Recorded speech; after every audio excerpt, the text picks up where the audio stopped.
Okay, now I'm finally walking back again, looking at the beautiful range of this सिमलको रुख एक्लै थियो हाम्रो पनि काटिदिएको अनि एउटा क्या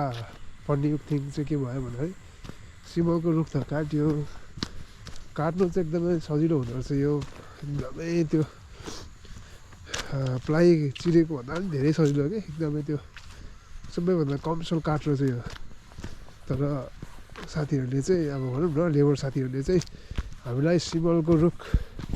काटे पनि सिसोको काटे पनि हामीलाई चाहिँ एउटै रेट चाहिन्छ यति मिटर काटेको चाहिँ यति लिन्छौँ भनेर त्यो हिसाबमा काट्नुभयो काट्यो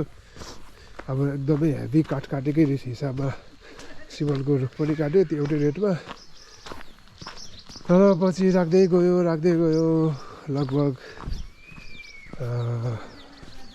80-90वटा प्लाइ भएको थियो राख्दै गयो तर पछि घाम पानी परेपछि चाहिँ सबै फुस उडेर गयो क्या अब त्यो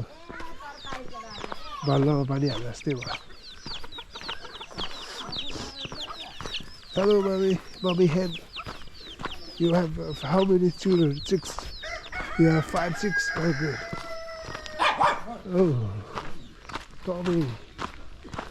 जस्तो छ मलाई खोल्दै भन्दैछ भने त्यसलाई खोल्नु त कसरी खोल्नु नाक्नु नभएर सन्चो चाहिँ लिइहाल्नु पऱ्यो कहाँ पाउँछ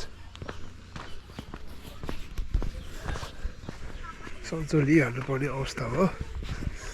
सायद सन्चो चाहिँ अगाडि पाउँछु होला यता पसल छैन यति अगाडि नै जाउँ पसल अगाडि नै होला हो रम्किने छ तातिएको छ हिट हुँदैछ पढ्दै हो बाबुहरू लर्निङ स्टडिङ मेरो बेबी पनि पढ्दै होला हाङदेखि my baby girl I hope she is also reading walking in the रिस्कको मिड सेक्सन